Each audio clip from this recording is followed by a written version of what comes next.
Hey guys, welcome to the channel. My name is Sam. I'm an intuitive, a card reader, and this is Bolt from the Blue Tarot. If you're here for the first time, stick around. This is going to be fun.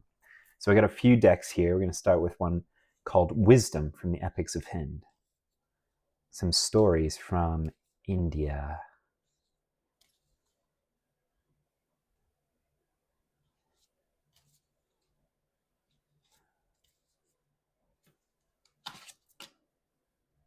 Whoa, Krishna's Assistance.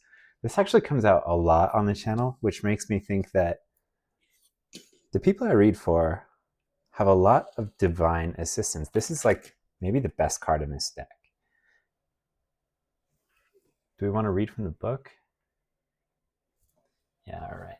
There's a detail here that I'm going to miss in summary, so let's check it out.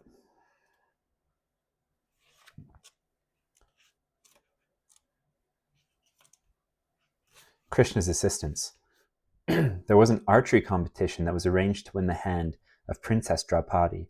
The suitors had to pierce the eye of a fish as it spun around in circles, suspended from the ceiling. The catch was that the archer could aim for the fish only by looking at the reflection in a bowl of water placed under it. As Krishna, the Divine One, prepared Arjuna for the challenge, he gave him many instructions. Amused at Krishna's enthusiasm, Arjuna asked, "If I do everything, dear Lord, what is it that you are going to do?" To which Krishna replied, "I will do what you can't. I will keep the water steady." The next day, Arjuna won the competition, and thus Draupadi's hand in marriage. Do you graciously accept help and advice?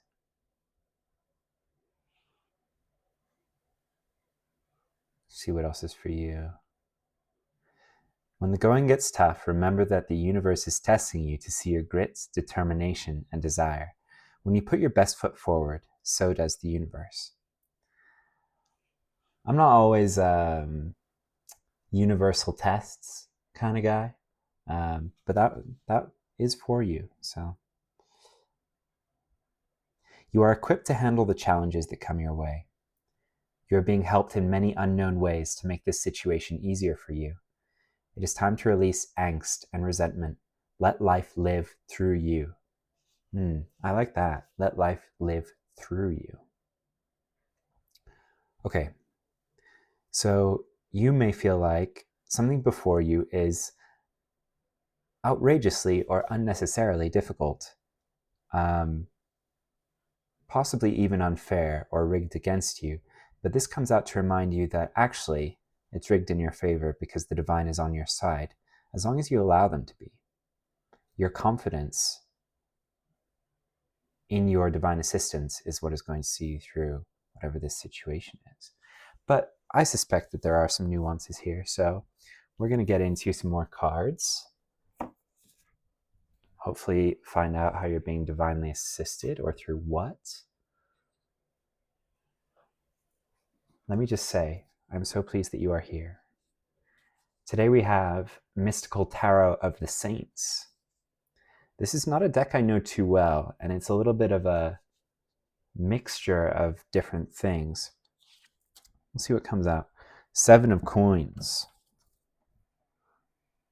Fed up man sitting on a giant gemstone, giant crystal, in a barren field.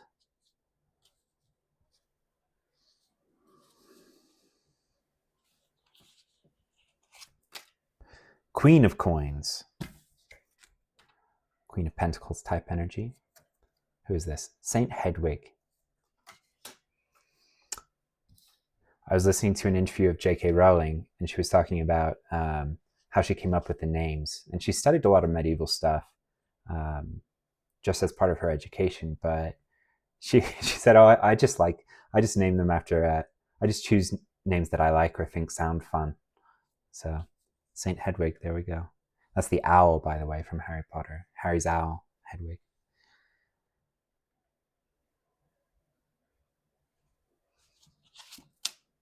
Six of Staffs.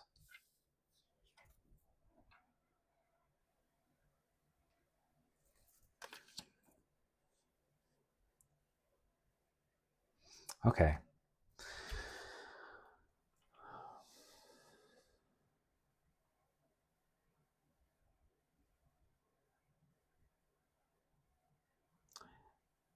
Yeah.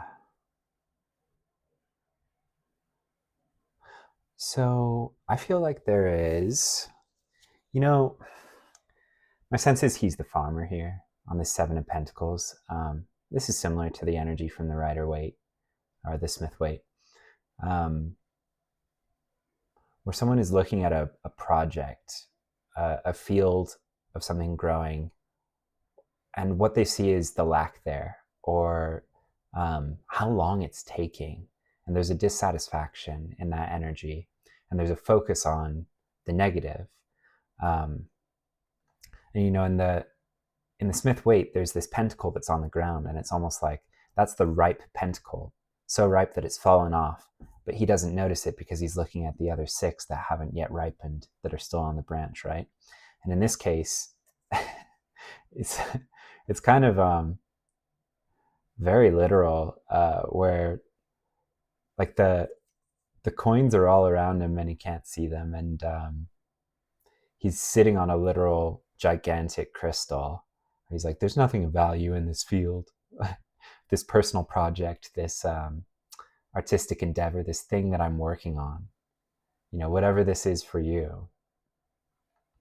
He's like, there's nothing of value here. And he's sitting on this giant gemstone, which he could definitely sell. Like, other people would be very interested in this, he's like, ugh, I wish the divine would help me. And the thing about saints is they're the divine, but they're human, right? There's like ascended master, Christ consciousness kind of energy. So there's some way in which you are being divinely assisted and you can't see it, or you will be divinely assisted. And there's a little note here with this. I don't know why I'm getting it from this card, but there's just this little note of like, this could come in the form of a person, and this could even be, divinely inspired action that transpires through you, right? You with this cross held before you, sort of eradicating lack. And she's wearing this red and orange, which I really get as root and sacral chakra kind of energy. This grounded creation. The Queen of Pentacles is very grounded in material reality. So this can be someone who's actually coming in with, a divine messenger of sorts, or someone who can help you, if only by showing you your own potential, right? And this person may be you. There's a sense like that this is a very gray day, but the sun is rising right behind her. It's just more hopeful, optimistic thoughts. There's a focus on joy, and just this poise and saying of like looking the lack in the face, the lack consciousness, poverty consciousness, and knowing, like not rising to it. There's a lot of like, woe is me energy here. And she's just like, woe is you no more, be gone, lack energy. Yeah, so the fruition of this creation, or this divine assistance that's coming in a very physical way, if only through yourself, this will bring some recognition and passion. This six of wands is the equivalent of this card, and it's really about like this. I don't know if you can see in the background, but this woman is doing like a literal like, those Beatles concerts in the 60s where you can barely hear them playing because of the screams of young women just in hysteria. My sense is like, people are going to love what it is that you do what it is that you create.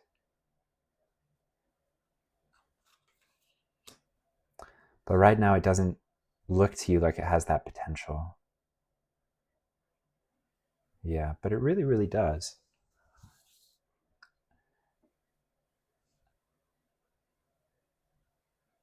Yeah, we don't get to this kind of energy without a little bit of divine assistance.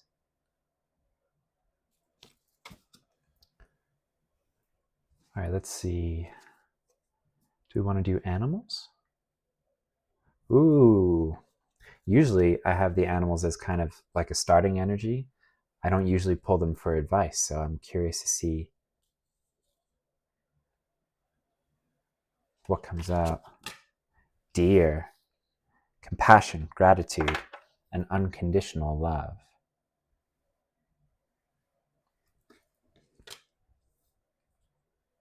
More animals? Just the deer. We're going to read from the book. Yeah. This is from the Animal Love Oracle by Nadine Gordon Taylor. And she does all of the illustrations, and she wrote the book, and they're all really good.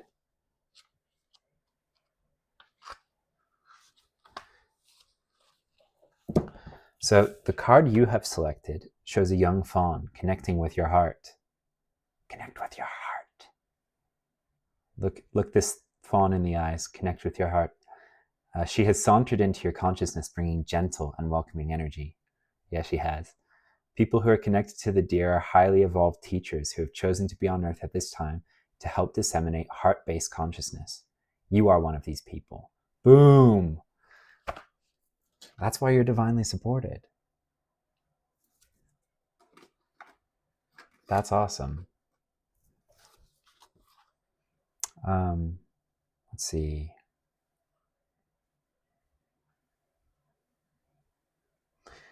I'm just skipping around here because these messages are quite long.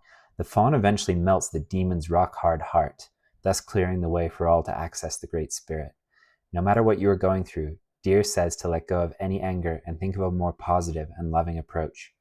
Reflect on the deer's ability to navigate life's tough terrain with calm, grace, and poise. She wants you to focus on the present moment so that when life asks you to quickly change directions, you are ready. Aligning with the deer will give you the inner strength you need to recover quickly. Let's see what else.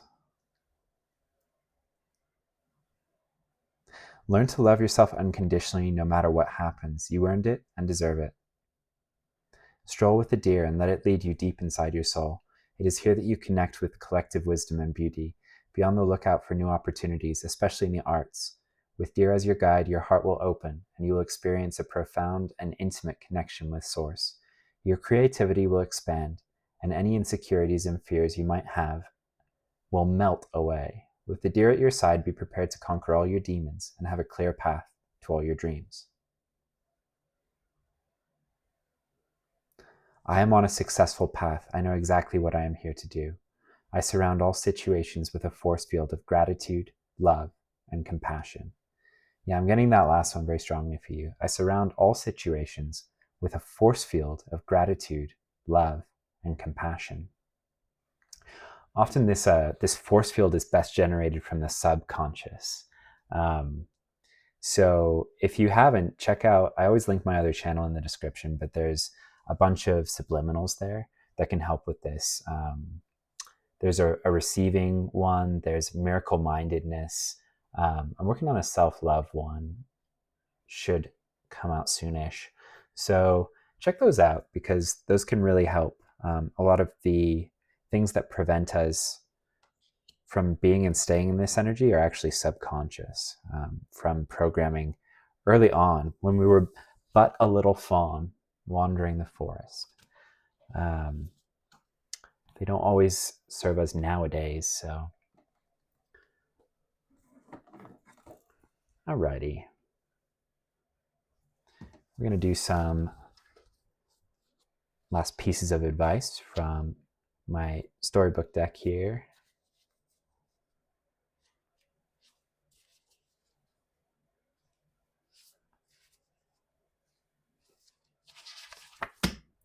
Doctor Who in the TARDIS.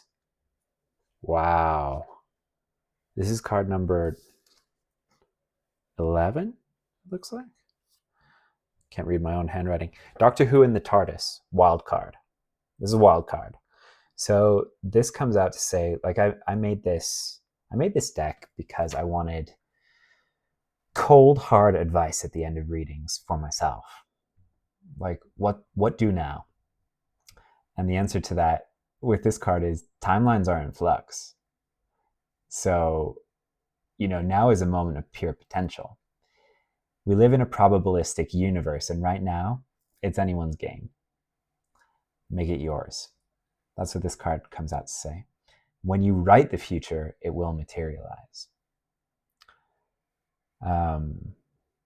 Sometimes we can be in this energy waiting for divine support to show up, but sometimes it's like we have to take the first step to find out how supported we will be in the thing that we step forward into. The thing that comes from low down, right? This place of passion inside of us. It comes from the root. It comes from the sacral. It's something that fires us up. That feels right on an animal level, almost, with the deer here. All right, another one. Yeah.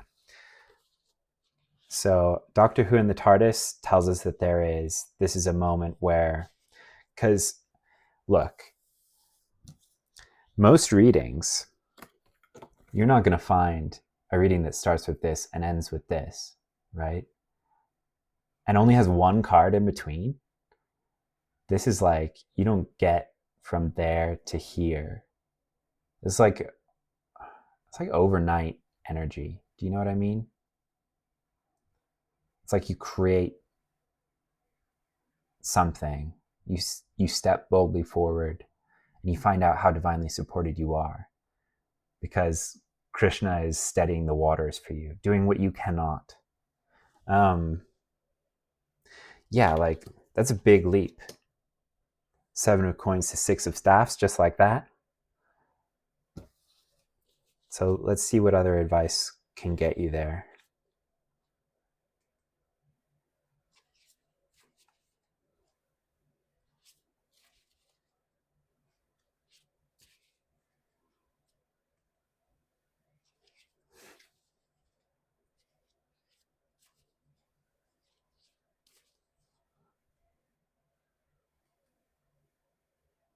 There's like a very specific card that wants to come out. I'm gonna reshuffle here.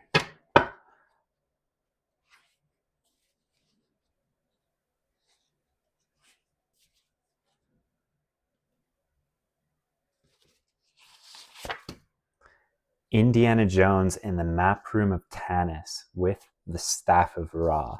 This is from Raiders of the Lost Ark. Indiana Jones and the Raiders of the Lost Ark. So this comes out to say that you have research to do, but this is in a highest excitement context, which is awesome.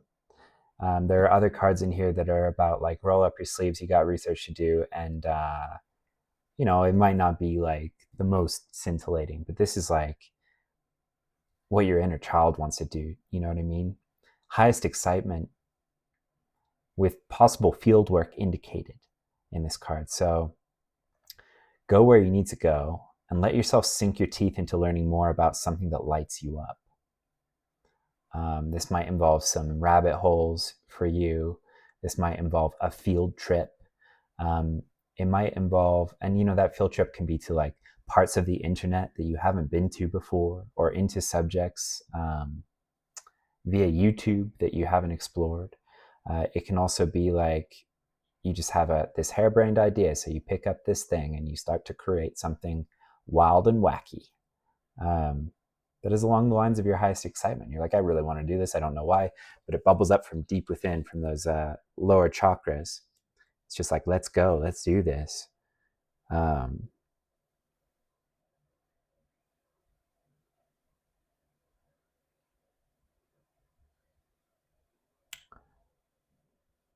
No, yeah, I think that's it with that one. I think that's it.